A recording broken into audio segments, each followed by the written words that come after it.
Hello guys, welcome back to my channel. வீடியோக்குள்ளே போகிறதுக்கு முன்னாடி மறக்காமல் அந்த வீடியோக்கு ஒரு லைக்கை போட்டுருங்க. லாஸ்ட் பார்ட்டில் அந்த நீலாம்பரி ஆகில சுட போய் அந்த குண்டு நம்ம ரிஹான் மேலே பட்டு அவன் செத்தே போயிட்டான். தண்ணிக்குள்ளே விழுந்தவனை நம்ம ஆகில் தூக்கிட்டு வந்து உட்காந்து அழுதுட்டு இருக்கான். நம்ம சனம் அந்த பக்கமாக பார்க்கும்போது நீலாம்பரி தான் சுட்டிருக்கா அப்படிங்கிற உண்மையுமே தெரிஞ்சு போச்சு. அப்புறம் அந்த அங்கிள் வந்தார் இல்லையா, அவர் இங்கே நடக்கிறதெல்லாம் பார்த்துட்டு இங்கே இதுக்கு மேலே இருந்தோம்னா நம்ம உயிருக்கு தான் ஆபத்து அப்படின்னு சொல்லிட்டு அவர் அங்கேருந்து எஸ்கேப் ஆகி ஓட போனால் டக்குன்னு அவரை யாரோ சுட்டு தள்ளுறாங்க. அது வேற யாரும் இல்லை, அந்த சூனியக்காரி தான். கீழே விழுந்த கன்னை எடுத்து அவள் தான் சுட்டிருக்கா போல. இவன் என்னடானா என் பையன் செத்து போயிட்டானா அப்படிங்கிற மாதிரி சொல்லிட்டு அந்த அதிர்ச்சியிலேருந்தே அவள் இன்னும் மீண்டு வரல. இந்த பக்கம் நம்ம சனம் வந்துட்டு ரிஹான் கூட இருந்த எல்லா நினைவுகளை பற்றியுமே நினச்சி பார்த்துட்டு இருக்கா.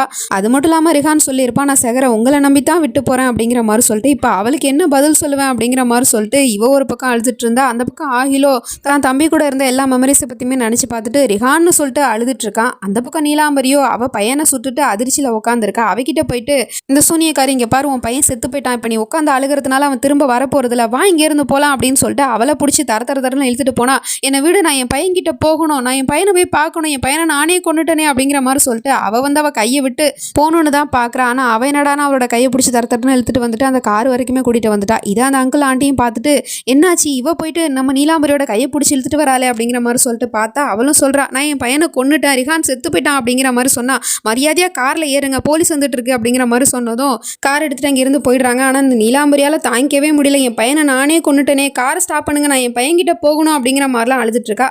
அப்போ உடனே அந்த சூனியக்காரியும் காரை ஸ்டாப் பண்ணு அப்படின்னு சொல்லிட்டு ஒரு இடத்துல காரை ஸ்டாப் பண்ணிவிட்டு அந்த நீலாம்பரியை காரை விட்டு வெளியே தள்ளி, என்ன நினச்சிட்டு இருக்க, இப்போ நீ அங்கே போயிட்டு உன் பையனை பார்த்தா எல்லாமே சரியாயிடும்னு நினச்சிட்டு இருக்க, இதனால் உனக்கு தான் பிரச்சனை, நீ இவ்வளோ வருஷமாக பண்ண சாக்ரிஃபைஸ் எல்லாமே இந்த இடத்துல முடிஞ்சு போயிடும். இப்போ நீ அங்கே போனனா ஆகிலுக்கு எல்லா உண்மையுமே தெரிஞ்சு போயிடும். ரிஹானை நீ தான் கொலை பண்ணங்கிற விஷயம் மட்டும் இல்லாமல் அவனோட அப்பாவை கொலை பண்ணதும் நீ தாங்கிற உண்மை தெரிஞ்சு போயிடும். அது மட்டும் இல்லாமல் இது ஒன்றும் ஆக்சிடென்ட் கிடையாது, இதை திட்டமிட்டு பிளான் பண்ணியிருக்காங்க. அந்த 3 பேரும் கொலை பண்ணது வேணா நீயா இருக்கலாம், ஆனால் உன்னை கொலை பண்ண வச்சது அவங்க 3 பேர் தான் அப்படிங்கிற மாதிரி சொல்லிட்டு இருக்கா. இவளுக்கு ஒன்றுமே புரியல.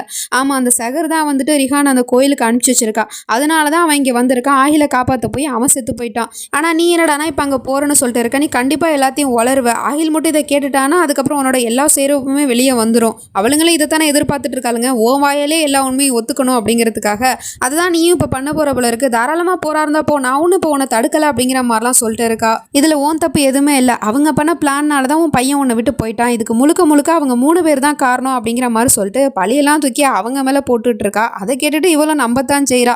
அப்படியாங்கிற மாதிரி பார்த்துட்டு இருக்கா. இப்போ உன்னோட முடிவு தான், நீ வேணா பாரு, என்னோட கையிலேயே ரத்தக்கரை இருக்குது, ஏன்னா நானும் அந்த சுலைமான் அங்கிளை வந்து கொலை பண்ணியிருக்கேன், எனக்கு என்ன அவசியம் வேண்டியிருக்கு அவரை கொலை பண்ணணும்னு, நான் உனக்காக தான் அவரை கொலை பண்ணேன். உன்னோட பாஸ்டில் என்ன நடந்துச்சுன்னா எனக்கு தெரியாது, ஆனால் உன்னோட ஃபியூச்சர் என்னோட சம்மந்தப்பட்டிருக்கு, அதுக்காக தான் நான் அவரை கொலை பண்ணேன். இங்கே பாரு, இப்போ நீ வந்துட்டு உட்காந்து அழுக வேண்டிய நேரம் கிடையாது, அந்த 3 பேரை எப்படி பழி வாங்கணும்னு தான் நீ யோசிக்கணும், நல்லா யோசிச்சுக்கோ, முடிவு உன்னோடது, நான் இதுக்கப்புறம் உன்னை தடுக்க போகிறதில்ல, போறா இருந்தால் போய்க்கோ அப்படிங்கிற மாதிரி சொன்னதும் இவளே இப்போ தான் பையனை கொண்ட குற்ற உணர்ச்சியில் உண்மையெல்லாம் ஒத்துட்டு இருந்திருப்பா. ஆனால் இவ வந்து இப்போ இடையில குட்டையை குழப்பினதுனால அவ என்னடானா இவ சொல்கிறது தான் சரி, என் பையனோட சாவுக்கு நான் இல்லை அவங்க 3 பேர் தான் காரணம் அப்படிங்கிற மாதிரி சொல்லிட்டு கண்ணை தொடச்சிட்டு அவ படிக்கே சரி வாங்க வீட்டுக்கு போகலாம் அப்படிங்கிற மாதிரி சொல்லிட்டு எல்லாரும் கிளம்பி வீட்டுக்கு போயிட்டு இருக்காங்க.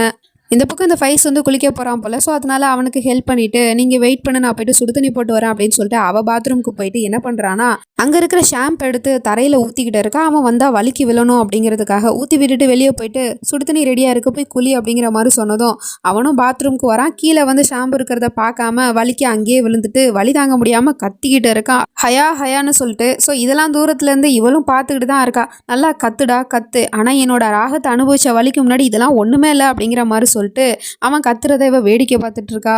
இந்த பக்கம் நம்ம சகரோ வந்துட்டு குங்குமம் கீழே விழுந்ததுனால மனசு சரியில்லை அப்படின்னு சொல்லிட்டு அவனுக்கு கால் பண்ணிகிட்டே இருந்திருப்பா போல். ஆனால் அவன் கால் எடுக்க மாட்டானே அப்படிங்கிற மாதிரி சொல்லிட்டு புலம்பிட்டு இருக்கா.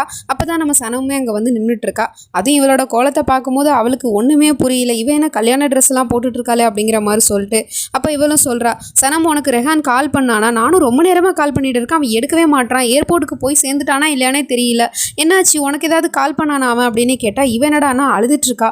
இவ அழுகிறத பார்க்கும்போது அவளுக்கு ஒன்றுமே புரியல. என்னாச்சு சனம், நீ எதுக்காக இப்போ அழுகிற, ஆகில் வந்து நீ அந்த சுலைமான் அங்கிளை மீட் பண்ணுறதுக்காக தான் நான் வர சொல்லியிருந்தேன், அவர் பார்த்துட்டாரா, உண்மையெல்லாம் சொல்லிட்டாரா, ஆகிலுக்கு எல்லா உண்மையும் தெரிஞ்சு பிடிச்சா, எதுக்காக இப்போ நீ அழுகிற சனம், இந்த ரிஹான் வேற கால் எடுக்க மாட்டான், நீ என்னடானா அழுதுட்டு இருக்க, அவன் வேற எதுக்கு கால் எடுக்க மாட்டான்னு தெரியலையே அப்படிங்கிற மாதிரி சொல்லிட்டு இவ புலம்பிட்டு இருந்தா. டக்குன்னு நம்ம சனமோ அவன் உன்னோட காலை அட்டன் பண்ண மாட்டான் அப்படிங்கிற மாதிரி சொல்லிட்டு இருக்கா. ஏன் அட்டன் பண்ண மாட்டானா, நீ என்ன சொல்ல வர அப்படின்னா, அவன் உங்ககிட்ட பேசிட்டானா, அவன் என்ன சொன்னான், அவன் ஏர்போர்ட் போயிட்டானா அப்படிங்கிற மாதிரி சொல்லிட்டு கேட்டா.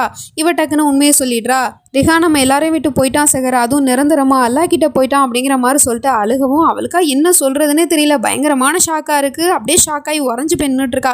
என்ன சொல்லிட்டு இருக்கா, அப்படிலாம் இருக்காது, ரிஹான் எனக்கு கால் பண்றேன்னு சொன்னாரு, அவர் துபாய் போயிருப்பாரு, நீ என்னக்கா விளையாடுறியா அப்படிங்கிற மாதிரி சொல்லிட்டு இவ பாட்டிக்கே புலம்ப ஆரம்பிச்சிட்டா. உண்மையதான் சேகர் சொல்றேன், ரிஹான் நம்ம எல்லாரையும் விட்டு போயிட்டான், அதுவும் ஆகில காப்பாற்ற போய் தான் அவனோட உயிரே போயிடுச்சு. நான் உங்ககிட்ட சொன்னேன்ல சுலைமான் அங்கிளை மீட் பண்றதுக்காக ஆகில வர சொல்லியிருக்கேன்னு சொல்லிட்டு அவர் கோயிலுக்கு வர சொன்னாரு. அதே மாதிரி ஆகில் அங்கே வந்தான். அப்போ கரெக்டாக அந்த இடத்துக்கு ரிஹான் எப்படி வந்தான்னு தெரியல. ஆகில் அந்த நீலாம்பரி ஷூட் பண்ண போகும்போது கரெக்டாக அந்த இடத்துக்கு ரிஹான் வந்துட்டு அவன் மேலே புல்லட் பாஞ்சிருது. ஆகில காப்பாற்ற போய் தான் ரிஹானோட உயிர் போயிடுச்சு. ரிஹான் ஆகில காப்பாற்றிட்டான், ஆனால் என்னால் ரிஹானை காப்பாற்ற முடியாமல் போயிடுச்சு சகரி, என்னை மன்னிச்சிடு அப்படிங்கிற மாதிரி சொல்லிட்டு அழுதுட்டு இருக்கா. இவளுக்கோ என்ன சொல்றதுனே தெரியல. இந்த விஷயத்தை கேட்டதுமே ரொம்ப அழுதுகிட்டே இருக்கா. அதுவும் அவன் கூட இருந்த எல்லா மெமரிஸுமே நினச்சி பார்த்துட்டு இருக்கா. ஃபர்ஸ்ட் டைம் அவன் கூட டான்ஸ் ஆடினது, அதுக்கப்புறம் அவன் கூட ப்ரப்போஸ் பண்ணது, அப்புறம் இப்போ கடைசியாக வரைக்கும் சொல்லியிருப்பான் நான் வந்து உன்னை கல்யாணம் பண்ணிக்கிறேன் அப்படிங்கிற மாதிரி சொல்லிட்டு அது எல்லாத்தையுமே நினச்சி பார்த்துட்டு பயங்கரமாக அழுதுட்டு இருக்கா. ஆனால் கடைசியாக அக்கா கிட்ட ஒரு விஷயத்த மட்டும் கேட்குறா, எனக்கு ஒரே ஒரு உதவி மட்டும் பண்ணு சனம், கடைசியாக நான் ரிஹானை ஒரு தடவை பார்க்கணும் அப்படிங்கிற மாதிரி சொல்லிட்டு கேட்டுட்டு இருக்கா. ஸோ இதை கேட்ட உடனே அவளுக்கு ரொம்ப எமோஷனல் ஆகிடுது. அப்படியே தங்கச்சியை கட்டி பிடிச்சிட்டு அழுதுட்டு இருக்கா. இந்த பக்கம் இவன் அடிபட்டு கீழே விழுந்தான் இல்லையா, ஸோ அதனால் கொஞ்ச நேரம் நீ ஃப்ரெஷ் ஏரில் இரு, எனக்கு ஒரு முக்கியமான வேலை இருக்குது அப்படின்னு சொல்லிட்டு அவன் இங்கேருந்து போகிற சாக்கில் இவனை வீல் சேரில் உட்கார வச்சுட்டு அவள் அப்படி போகும்போது பேக்கை கீழே வேணும்னே போடுற மாதிரி போட்டு அதை எடுக்கிறங்கிற பேரில் அந்த லாக்கை வந்து ரிலீஸ் பண்ணி விட்டுறா. அவன் இந்த பக்கம் போன அடுத்த செகண்டு வீல் சேர் தன்னால் ஓடிக்கிட்டே இருக்குது. இவன் உடனே ஹயா ஹயா ஹயான்னு சொல்லிட்டு கத்திக்கிட்டே இருக்கான். அவனால் அதை ஸ்டாப் பண்ண கூட முடியாது, ஏன்னா கையில் அடிபட்டுருக்கு. அவன் அப்படி கத்திக்கிட்டே போயிட்டு இருக்கிறத இவளும் தூரத்துலேருந்து பார்த்துட்டு தான் இருக்கா. இதே மாதிரி தானே ராகத்தும் செத்துருப்பான் அப்படிங்கிற மாதிரி சொல்லிட்டு அவன் என்னதான் பண்ணுறாங்கிற மாதிரி பார்த்துட்டு இருக்கா. பார்த்தா எதிர்த்தாப்புல கார் வந்துட்டுருக்கு. அந்த காரில் வந்துட்டு இருக்கிறது வேற யாரும் இல்லை, அந்த நீலாம்பரி சூனியக்காரி தான் வந்துட்டு இருக்காங்க. அந்த கார் இவன் மேலே மோத போகுது அப்படின்னு சொல்லிட்டு இவன் என்ன பண்றதுன்னு தெரியாம முழிச்சிட்டு இருக்க நேரம் பார்த்து அந்த சூனியக்காரி என்னடானா 2 பேரை கொலை பண்ணாங்க இல்லையா, அந்த கண்ணை வந்து வெளியே தூக்கி போட்டு போயிட்டே இருக்கா. அப்படியே காரால அந்த வீல் சேரையுமே இடிச்சு தள்ளிட்டு போயிட்டாங்க போல. ஸோ அவன் ஒரு பக்கம் கீழே விழ, ஆனால் அந்த கண்ணை அவன் பக்கத்திலே தான் கிடக்கு. ஸோ அவன் இதை தூக்கி போட்டது எல்லாமே அவன் பார்த்துட்டான். ஆகிலோட 2வது பொண்டாட்டி தானே இவ எதுக்காக கண்ணை தூக்கி போட்டு போறா அப்படின்னா இதில் ஏதோ ஒரு விஷயம் இருக்குது அப்படின்னு சொல்லிட்டு அந்த கண்ணை இவன் பொது நாப்பில் வந்துட்டு கர்ச்சீஃபை போட்டு எடுத்து வச்சுக்கிறான். அதுக்கப்புறம் ஹயா ஓடி வந்துட்டு ஃபைஸ் உனக்கு என்ன ஆச்சு, நான் உன்னை தனியாக விட்டு போனது தப்பு தான், என்னை மன்னிச்சிரு, வா வீட்டுக்கு போகலாம் அப்படிங்கிற மாதிரி சொல்லிட்டு அழைச்சிட்டு போயிட்டு அவனை வீட்டில் போய் உட்கார வச்சுட்டு அவனுக்கு பேண்டேஜ்லாம் போட்டு விட்டுருக்கும் போது இவளுக்கு ஃபோன் கால் வருது. கால் பண்ணுறது நம்ம சனம் தான். இந்த மாதிரி ரிஹான் இறந்து போயிட்டான் அப்படிங்கிற மாதிரி அழுதுகிட்டே சொல்லிட்டு இருக்கா. அவளுக்கு ரொம்ப கஷ்டமாக இருக்குது. என்ன சொல்கிற அப்படின்னு கேட்டால் மற்ற விஷயத்தெல்லாம் அப்புறமா சொல்கிறேன், வீட்டுக்கு வந்து இறுதி சடங்கு இருக்குது அப்படிங்கிற மாதிரி சொல்லிட்டு ஃபோனை கட் பண்ணிடுறா. இவளுக்கு ரொம்ப கஷ்டமாக இருக்குது. ஏன் இல்லை அப்படி உண்மையாக காதலிக்கிற எல்லாருமே பிரித்து வைக்கிறீங்க, ஆகில்கிட்டேருந்து சனமை பிரிச்சிங்க, என்கிட்டேருந்து ராகத்தை நிரந்தரமாக பிரிச்சிட்டிங்க, இப்போ சகர்கிட்டேருந்து ரிஹானை நிரந்தரமாக பிரிச்சிட்டிங்களே அப்படிங்கிற மாதிரி சொல்லிட்டு அழுதுட்டு இருக்கா. இதெல்லாம் தூரத்துலேருந்து இவனும் கேட்டுறான்.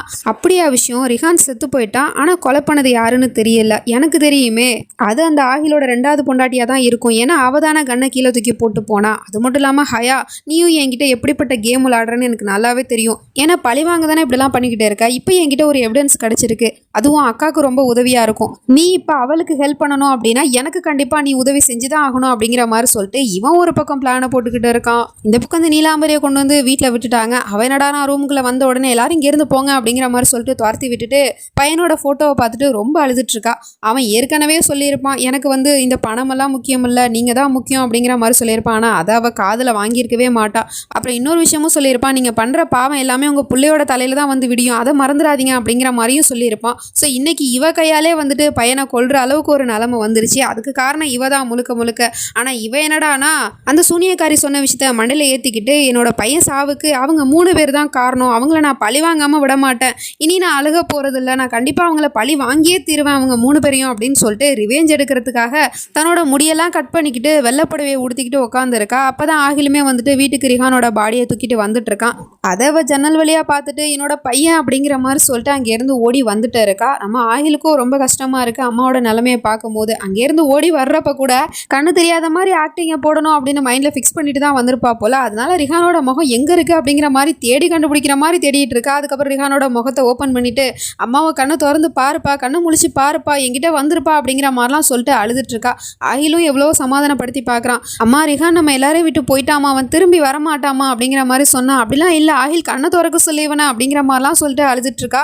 அதுக்கப்புறம் வந்துட்டு ஆகில் சொல்கிறான், அம்மா நீங்கள் கவலைப்படாதீங்கம்மா, ரிஹானை கொன்னவனை நான் சும்மாவே விட மாட்டேன், நான் உங்களுக்கு சத்தியம் பண்ணி கொடுக்குறேன் அப்படிங்கிற மாதிரிலாம் சொல்லிட்டு இருக்கான். ஸோ இதை வந்து இவளும் கேட்டுவிட்டு மனசுக்குள்ளேயே நீ என்னடா எனக்கு சத்தியம் பண்ணுறது, என் பையனோட சாவுக்கு காரணமே நீ தானடா, உன்னை காப்பாற்ற போய் தான் என் பையன் செத்து போயிட்டான், அதுக்கு காரணமானவங்க 3 பேரையும் நான் சும்மாவே விட மாட்டேன், பழிக்கு பழி வாங்கியே திருவேன் அப்படிங்கிற மாதிரி சொல்லிட்டு இவ ஒரு பக்கம் சபதம் எடுத்துட்டு இருக்கா.